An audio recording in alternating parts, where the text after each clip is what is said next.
Voici l'histoire d'une artiste féministe qui aimerait détruire le patriarcat. Un désir logique, chacun le comprendra. Ce système est abject, injuste, esclavagiste. Avant elle, il y eut l'écriture inclusive, terreur chez les mâles, on venait les castrer. L'Académie française a été consultée, a jugé cette transformation abusive. L'Académie, c'était Richelieu, le pouvoir, donc l'homme. Et il faudrait aujourd'hui arrêter cette domination. La masculinité dit non. Elles sont peu dans ce laboratoire où Barbara a voulu un sabre laser plutôt qu'une épée. Une affaire de clown.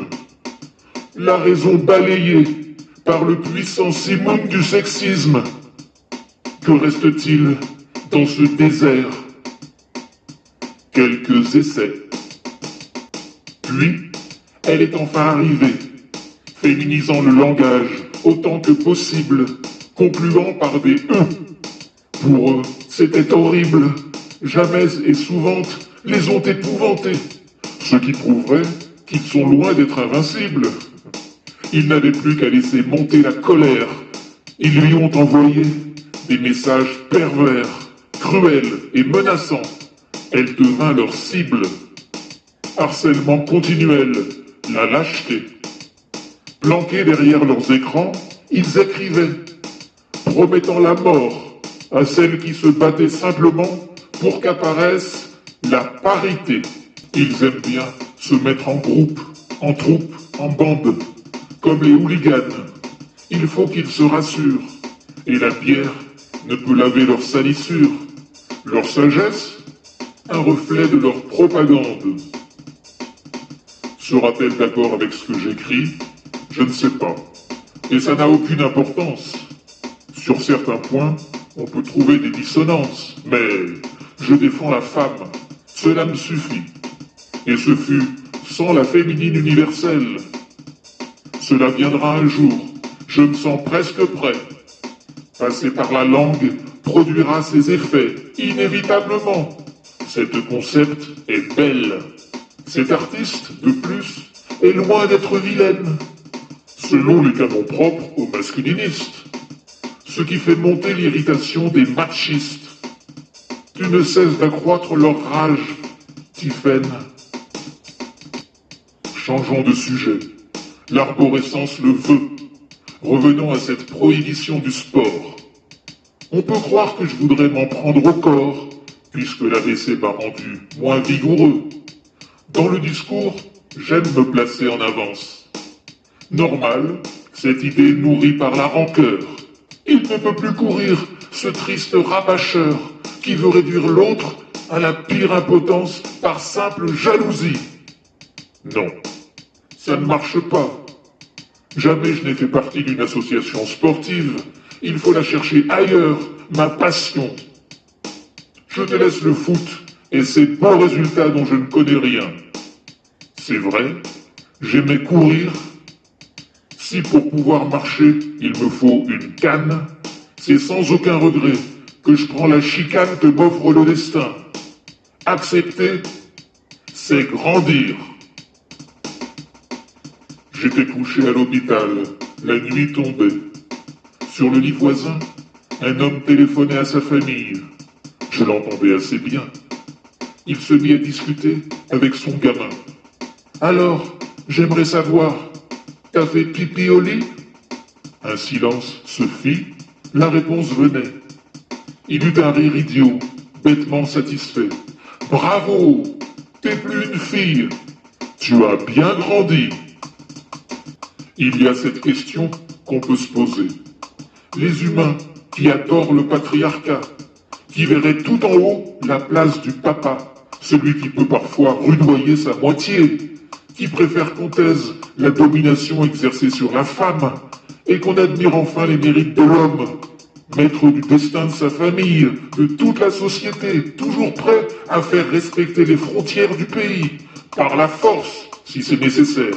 Pense aux beaux uniformes, fous de religion, ceux qui s'accrochent au règne absolu du Père, qui voit notre univers de façon si étroite serait-il plutôt de gauche ou plutôt de droite?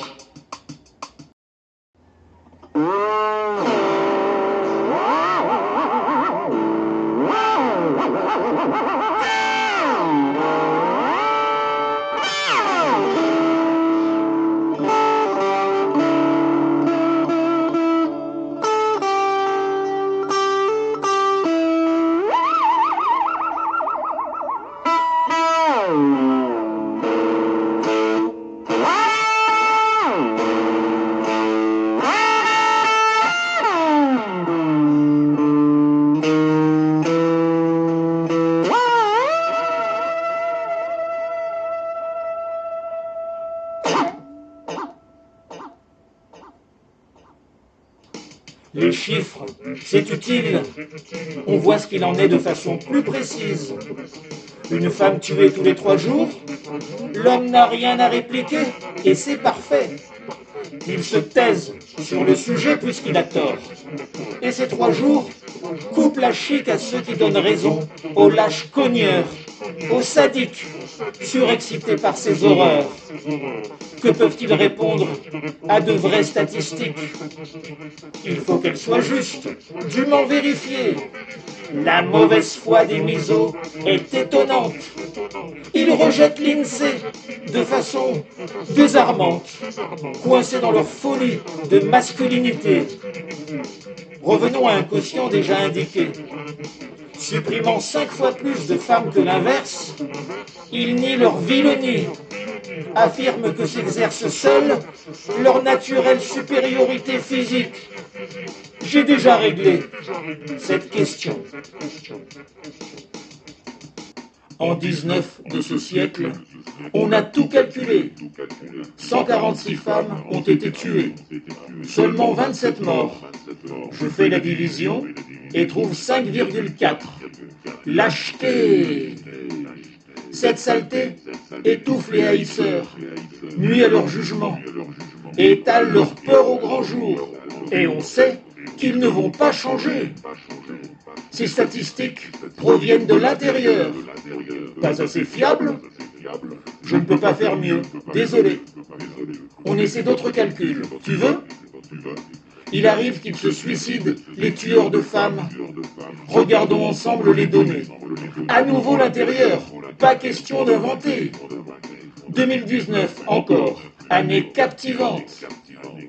Après avoir tué leur conjointe innocente, 48 assassins se sont suicidés. Et 21 se sont stupidement ratés. Leur fusil ne devait tirer que dans un sens. Leur grandiose bassesse frise l'indécence. Avec la même source, on peut continuer. Certaines ont tué leurs compagnons. La moitié d'entre elles, avant, ont déjà été frappées par leurs conjoints. 8% des meurtriers seulement ont été frappés par leurs compagnes. C'est donc ce que nous offre le patriarcat, qui nous prouve la même chose. En chaque cas, c'est par la plâtrerie que les assassins gagnent. Et les enfants, sont-ils témoins de ces attaques? Oui, dans une affaire sur 4, ils sont présents ou pas loin. Le père est-il gêné? Nullement, il tue. Le rêve de possession le détraque. La femme lui appartient, elle est son objet. Elle voudrait partir, être aimée d'un autre homme? Il n'en est pas question. Il faut qu'il la dégomme au plus vite. On ne touche pas à son jouet. Ils cherchent, consternant ligné, car ils ont besoin d'un thème auquel s'accrocher et autour duquel ils pourraient se regrouper. La misère sexuelle fut donc trouvée. Il convient d'expliquer de quoi il s'agit. Cette expression, utilisée par les masculins et par celles qui partagent leur point de vue patriarcal, est gonflée de misogynie. Certains hommes voudraient faire l'amour. Ils souffrent, même si on peut vivre sans éjaculer. Trop moche insignifiants, crétins, demeurés, malheureux, sans fortune. Ils sombrent dans ce gouffre de privation, alors qu'elles sont désirées et aimées. Peu importe leur aspect physique, elles trouvent toujours ces chiennes hystériques. Pendant que les hommes continuent de chercher, parfois en vain, elles ont une chance immense. On n'évoque pas assez cette différence. Misère sexuelle, ce n'est pas pour elles. La vie avantage toutes les demoiselles. Mon avis, il ne doit pas être très facile pour elles de se voir ainsi privilégiées, alors que leurs frangines se font massacrer. Le patriarcat rend ses partisans débiles.